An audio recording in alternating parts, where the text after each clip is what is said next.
Do you ever feel like you can't use all the strength that you have on the ice, or you get knocked around a little more than you feel you should? I think it might be because you're missing this one key ingredient that helps you use the strength that you've developed in the gym on the ice. I'm going to show you a really simple test just to see if maybe you're missing out on this little Jedi mind trick, let's say. This is Maria from hockeytrainingpro.com, where I specialize in off-ice training of hockey players.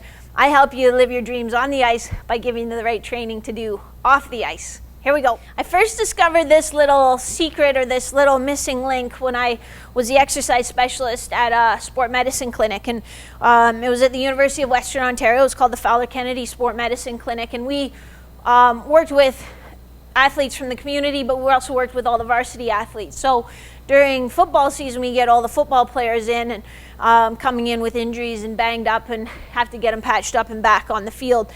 And so, these were guys that could move a lot of weight. They could bench press over 300 pounds for repetitions, but we'd give them an exercise that required stabilization, and they would immediately fail at the exercise. So even in your head, think, how much can you bench press, or how many push-ups could you do on the floor?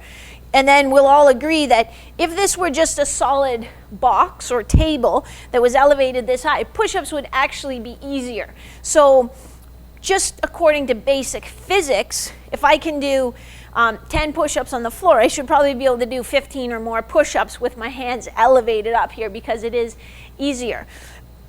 So then what we would do is, get these guys on the push-ups, and they wouldn't be able to do one. So they'd start and they'd immediately, get the speed wobble going, and just be so surprised. The look on their face would be priceless, because these are big, strong guys who can't do a single push-up on the ball. And it's not that they're not strong enough, but it's that they lack the stability. So it's the same thing in hockey.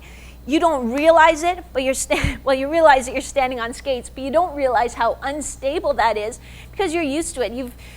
They've been there all your life, and you discount the instability of it. But it's there. So we need to train it, and practice and play helps. But even off-ice training, we need to think about forcing you to stabilize a little bit with your legs as you're exerting force with your upper body.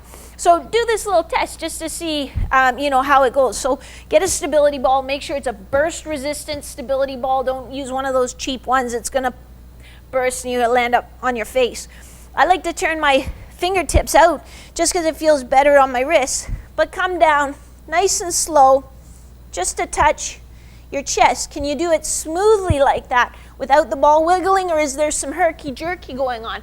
If there's a little bit of herky-jerky, that's a good exercise for you to start with. Or if it's really out of control, start just from your knees. But you need to develop the intelligence in those small stabilizing muscles so that they can really hold the joint stable while those big muscles exert their force. Otherwise, your body goes into protective mode. You can't use all that strength that you have functionally.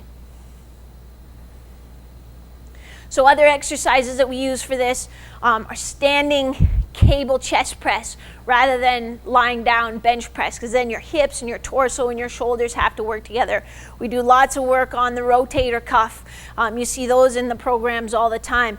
W's, shoulder internal rotations, even a push-up and lift one arm and stabilize just on the other arm at the top, and then come back down, push up, lift one arm and stabilize.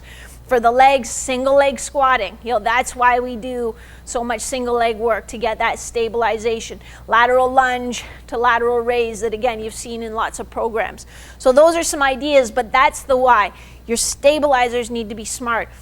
Otherwise your big prime movers can't do their job. So you can see from that demonstration how smart your body is, how your body won't let your big muscles really exert force if the smaller muscles can't do the stabilization. So again, don't skip those little stabilization exercises that you think are silly, when you're doing your hockey workout club or your goalie workout club workouts. Don't decide to do biceps curls instead of your bungee W's. They're really, really important, and it is that missing link between taking the strength from your big muscles and being able to apply it on an unstable base of support. This is Maria from hockeytrainingpro.com, where my mission is to help 10,000 players win more games with fewer injuries, even if you don't have the genetic gifts or the natural ability of your competitors. Cheers.